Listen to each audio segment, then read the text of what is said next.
Poin pertama, apa itu sindrom Klinefelter? Sindrom Klinefelter merupakan penyakit genetik langka akibat mutasi yang terjadi pada kromosom kelamin atau gonosom.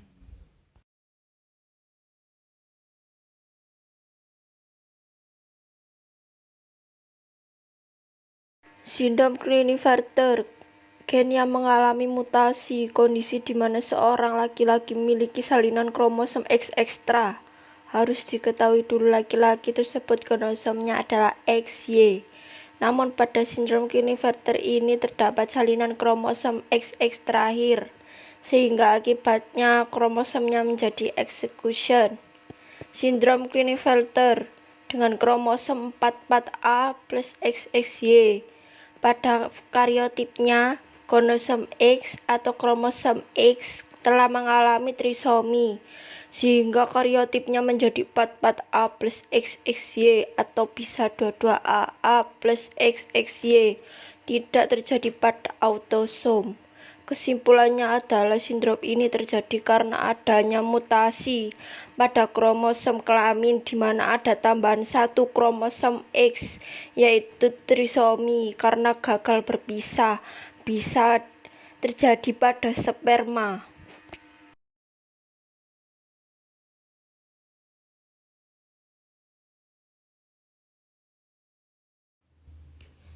Poin ketiga yaitu penyebab dari sindrom Klinefelter. Hal yang memicu disjunction atau faktor utama dari Klinefelter belum bisa diketahui pasti. Namun, dari beberapa kasus, hal ini terjadi akibat pengaruh zat karsinogenik, bahan kimia, atau bahan berbahaya lainnya. Oleh sebab itu, hingga kini belum ditemukan cara untuk mencegah kelainan ini.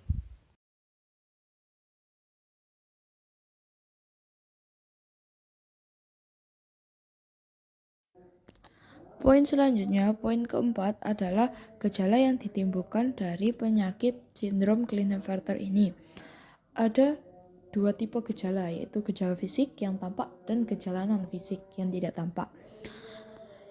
Gejala fisik, rata-rata dari gejala fisik yang terjadi pada penderita sindrom Klinefelter ini dipicu karena rendahnya testosteron yang ada pada tubuh penderita, seperti tumbuhnya payudara yang terjadi meskipun penderita adalah seorang pria, tetap ada tumbuhan jaringan lemak di dadanya sehingga menyerupai wanita.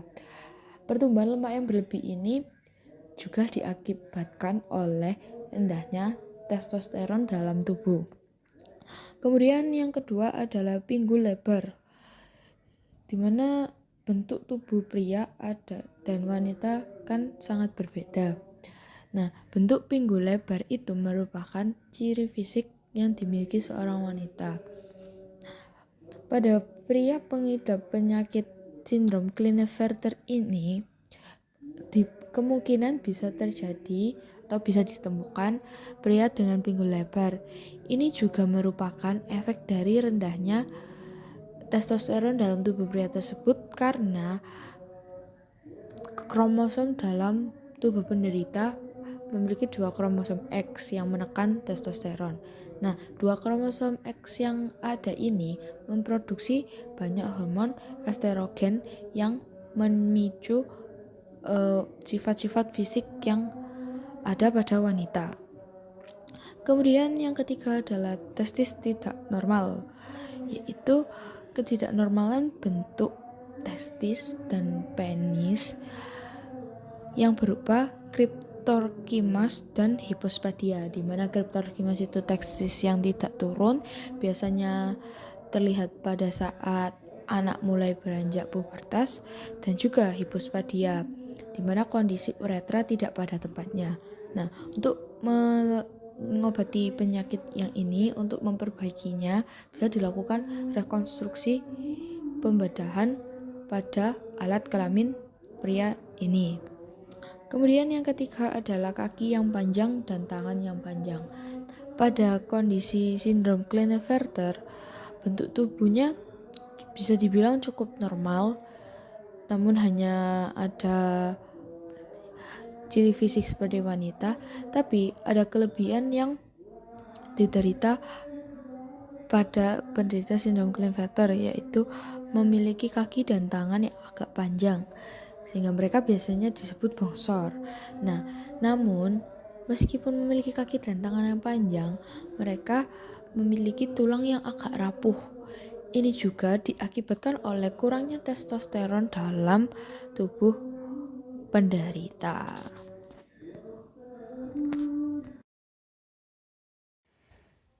Gejala selanjutnya adalah gejala non-fisik. Gejala non-fisik ini terdiri dari 4, yaitu tunawicara, lemah otot, infertilitas, dan gangguan mental. Yang pertama ada tunawicara. Gejala ini biasanya terlihat pada bayi. Jika gejala ini terus dibiarkan, maka dapat menyebabkan tunawicara hingga dewasa. Yang kedua ada lemah otot. Lemah otot adalah keadaan di mana otot kehilangan kekuatan karena sulit berkontraksi. Yang ketiga ada infertilitas. Infertilitas adalah lebihnya satu kromosom X yang menyebabkan terganggunya kestabilan hormon yang membuat produksi sperma berkurang. Dan yang keempat adalah gangguan mental. Beberapa pengidap sindrom ini bisa mengalami shock yang menyebabkan depresi saat mengetahui penyakit yang dideritanya.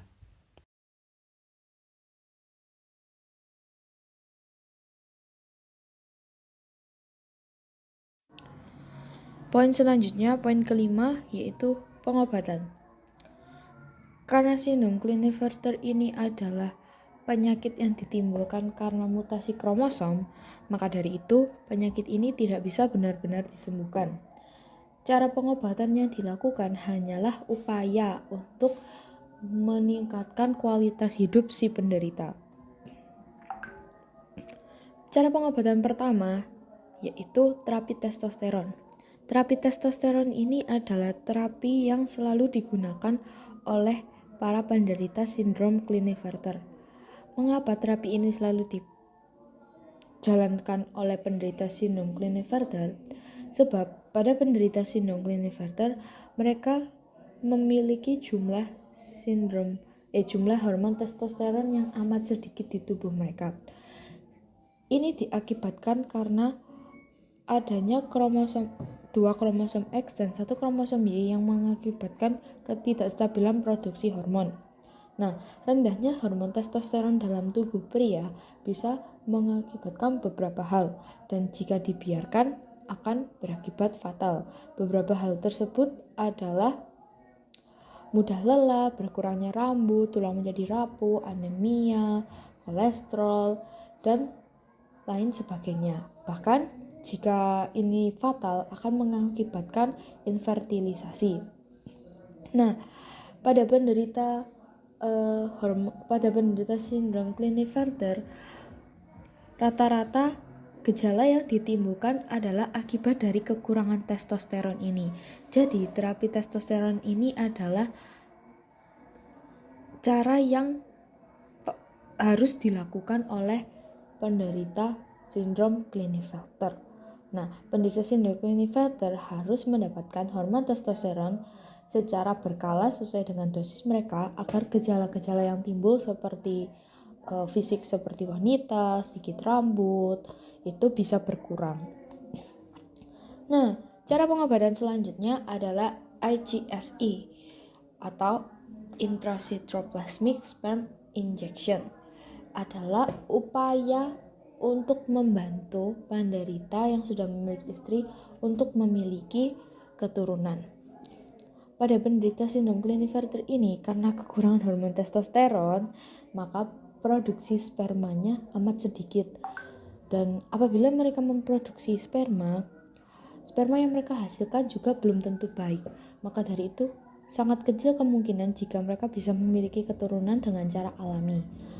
Oleh karena itu, diperlukan bantuan secara medis atau pembuahan buatan untuk mempermudah mereka memiliki keturunan. Prosedur yang dilakukan untuk IGSI sendiri ini adalah mengambil sperma melalui pembedahan, lalu menyuntikkannya di ovum di ovum wanitanya. Nah, di sitoplasma sel telur. Nah, di situ akan dilakukan pembuahan secara buatan.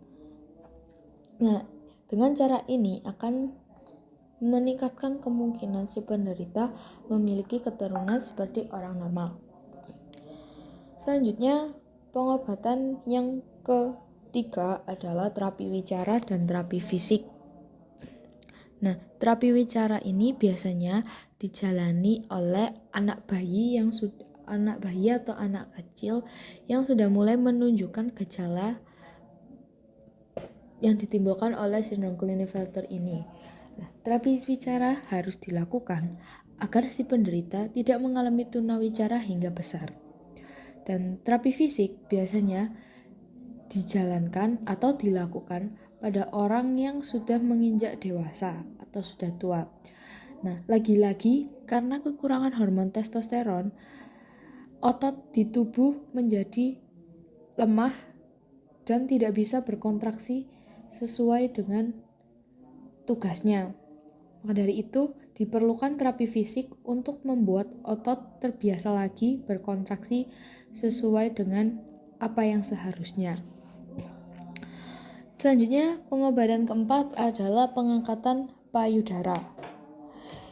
Sebenarnya pengangkatan payudara ini tidak terlalu urgent atau tidak terlalu dibutuhkan, tapi beberapa orang merasa risih. Beberapa penderita merasa risih dengan payudara yang tumbuh di dada mereka karena mereka merasa mereka seorang laki-laki.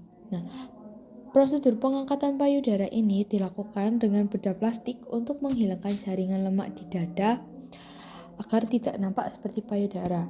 Nah, jika sudah dioperasi atau diangkat payudaranya, akan ada kemungkinan lagi jika akan tumbuh payudara lagi. Karena pertumbuhan payudara ini juga disebabkan oleh kekurangan hormon testosteron.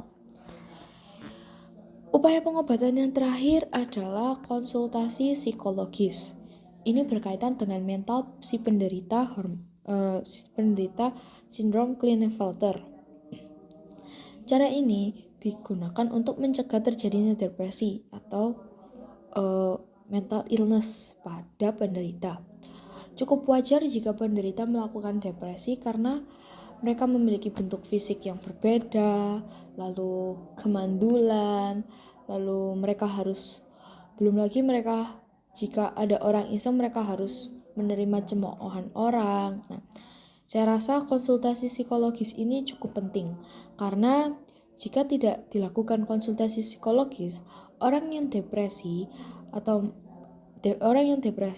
akan melakukan hal-hal yang di luar keinginan dia, seperti percobaan menyakiti diri sendiri atau membenci dirinya sendiri, minder, dan lain-lain.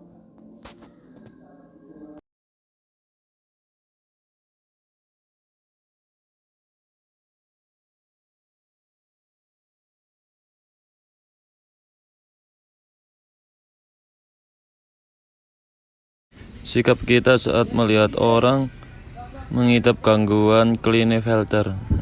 Menyikapi kelainan ini dengan cara tidak membedakan orang-orang yang mengalami sindrom. Tidak menertawakan bahwa mengeluarkan kata-kata yang tidak pantas karena dengan begitu akan membuat orang yang mengalami sindrom Klinefelter akan membuat down secara mental dan tidak percaya diri.